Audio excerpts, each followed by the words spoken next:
Picture one oil tanker, a quarter-mile of steel riding low in the water, and a captain on the bridge watching the Iranian coastline slide past his starboard rail, close enough to make out the hills. The shipping lane he's threading is barely 2 miles wide, not the open ocean you're imagining, a corridor narrower than many American cities. Through that needle passes roughly 20 million barrels of oil a day, about 1/5 of everything the world burns. Every gallon in your tank, in some quiet way, has a stake in this stretch of water. For years, the question was hypothetical. What if the Strait of Hormuz closed? In 2026, the world stopped asking. It watched it happen. And here's what most coverage skips. It supposedly reopened in June. So why did the lane stay nearly empty? Why did the confident line, the Navy will just reopen it, turn out to be wrong? But to understand how a single strip of Iranian coastline can put a hand on the world's throttle, you have to start with a place most maps barely label, and a promise made in a war room that didn't survive contact with reality. Before we go further, a promise. This is a live crisis, moving faster than any single broadcast can keep up with. So let's be clear about what we actually know. Some of this is locked down. The geography doesn't change. The flow volumes are well documented. The role of the port at Bandar Abbas is a matter of public record. Some of it is still in motion. The ceasefire status, the price of a barrel, the number of ships actually sailing on any given day. Those figures will have shifted by the time you watch this. And some of it is genuinely contested. Whether any single port truly controls the strait. The reported toll and transit figures. On those, honest analysts disagree. You won't get cheerleading for any government here, and you won't get invented insider knowledge. Just sourced reporting and clearly labeled uncertainty. So let's start with the part nobody disputes, the map itself. Because the map is the whole reason Iran has a seat at this table. Before you can understand the crisis, you have to understand the choke point itself. And once you see it, the leverage stops feeling like bluster and starts feeling like physics. At its narrowest, the Strait of Hormuz is about 21 miles across, but ships can't use all of that. Traffic runs through 2 shipping lanes, each roughly 2 miles wide. One for vessels heading in, one for vessels heading out, with a buffer between them. That's the real bottleneck. Not 21 miles of open water, but 2 narrow tracks that every supertanker on Earth has to share. So why not sail around it? Because there is no around. A few pipelines cross Saudi Arabia and the Emirates to bypass the strait, but together they carry under 30% of what normally moves by sea. Stack up the spare capacity and the math is brutal. Set that against the roughly 20 million barrels that thread the strait daily. The back door can absorb a trickle, it cannot absorb the flood. Picture a stadium, 90,000 people inside, 1 working exit, and that exit is a door 2 people wide. On a calm day, nobody notices.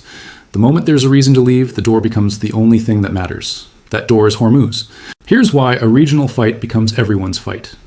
You might think oil this far away is somebody else's problem, that your fuel is American, pumped from American ground, so a standoff off the coast of Iran can't reach your wallet. It can.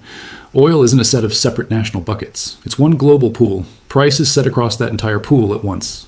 When 20 million barrels a day suddenly can't move, the shortage doesn't stay in the Persian Gulf. It prices itself into every barrel. And notice who's standing closest to the fire. Around 84% of the crude leaving Hormuz heads to Asia. China, India, Japan, and South Korea feel the first tremor. But the tremor doesn't stop there. The bill lands globally, and it lands fast.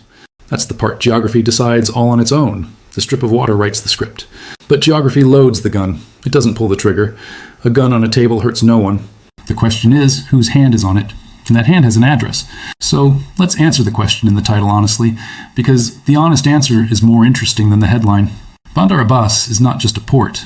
It is the operational headquarters of the Islamic Revolutionary Guard Corps Navy, the IRGC Navy, the force that Iran has deliberately built to fight in exactly these confined waters. And the choice of location was not an accident. According to analysts at the Middle East Institute, including Iran naval specialist Farzin Nadimi, the IRGC Navy moved its command specifically to take operational control of the Gulf. Bandar Abbas isn't where the fleet happens to be docked. It's where the decisions get made. From that node runs a web. Iran has turned a string of islands near the strait, Abu Musa, Siri, Larak, into forward bases. Ring them together, and you get a corridor lined with anti-ship missiles, swarms of fast attack boats built to overwhelm larger vessels, armed drones, and naval mines that can be seated quietly and cleared only slowly. Each piece is modest on its own. Wired together and commanded from one hub, they become something else entirely. That's why the clickable version of this story, one port controls the world's oil, is close enough to be dangerous and wrong enough to mislead. No single dock controls a 21-mile strait. What controls it is command and control. The ability to coordinate missiles on one island, boats off another, and mines in the shipping lane all at once, on one order. The accurate sentence is quieter and scarier. One command network, hubbed at one port, can close the corridor. Think of it less as a gate and more as a light switch. A switch wired to a dozen rooms. You don't need to stand in every room to darken the building. You flip the switch at the panel and the whole corridor goes dark. Bandar Abbas is the panel. And here's the part that changes how you should read every "the Navy will just reopen it" take. Shutting a strait isn't a construction project that takes weeks. With that network already in place, the lanes can be made too dangerous to sail in a matter of hours. Not by sinking every ship, just by making the insurance impossible and the risk unacceptable. The threat does most of the work. For decades, that switch stayed exactly that, a threat.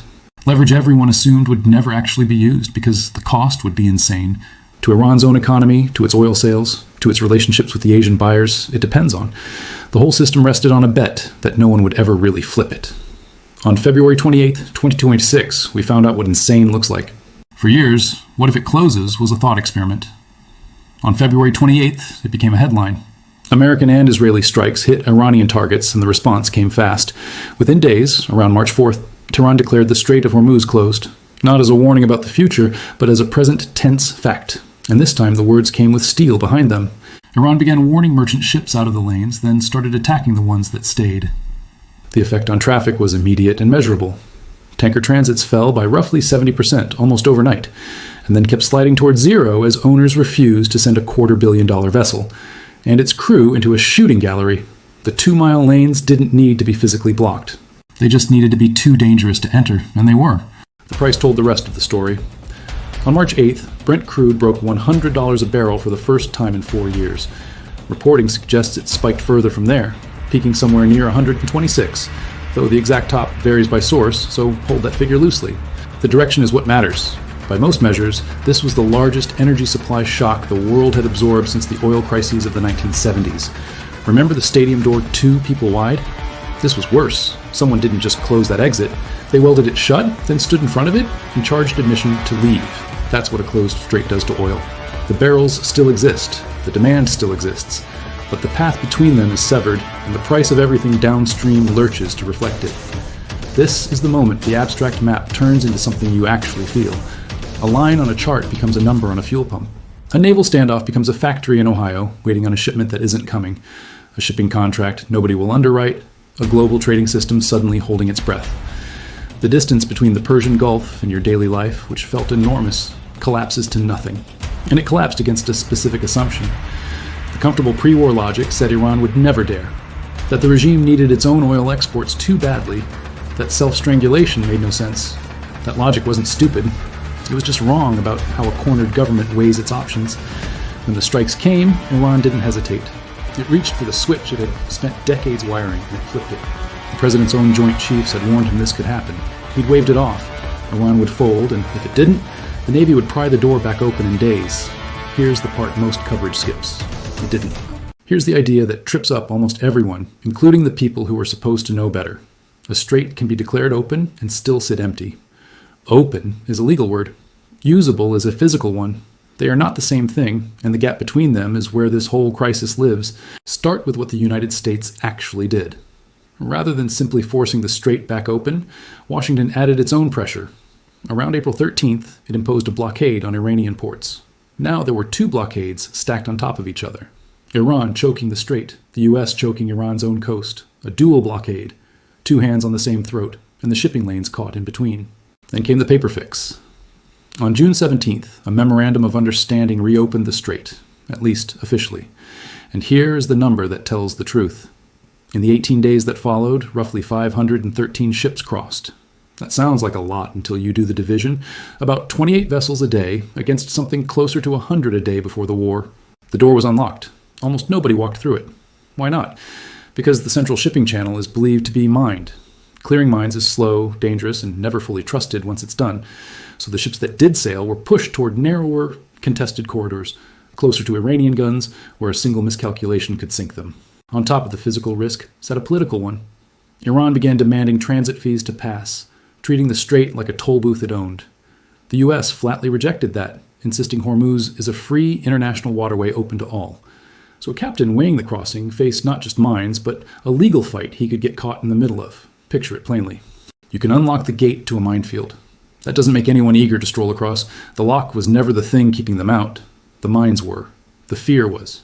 The impossibility of getting anyone to insure the walk was. And that's the durable lesson buried in this whole episode. Firepower can open a door. It cannot make people willing to use it. What actually decides whether ships sail isn't the size of the fleet escorting them. It's deterrence and the insurance market. When underwriters won't cover a hull, the ship stays in port no matter how many warships are nearby. The Navy can win the battle for the Strait and still lose the traffic because trust doesn't come back on a warship schedule. Which brings us to the cost that no price chart ever puts on screen. Behind every one of those missing ships is something the numbers hide. The people still stuck out there on the water. Now the honest part, the part where a straight shooter tells you where the map runs out. The first open question is whether Iran can actually sustain this. Choking the Strait chokes Iran too. Its own oil has to leave through those same waters, and its single biggest customer is China, the one major power it can least afford to alienate. A closure that lasts weeks is a threat. A closure that lasts months may be a suicide pact. Analysts genuinely split on how long Tehran can hold the line before the economic bleeding forces its hand. Nobody watching from the outside knows the regime's real pain threshold, and anyone who tells you they do is selling something. The second question strikes at the whole premise of this story. Is Bandar Abbas truly the decisive node? Degrade it, and does the Strait fall silent?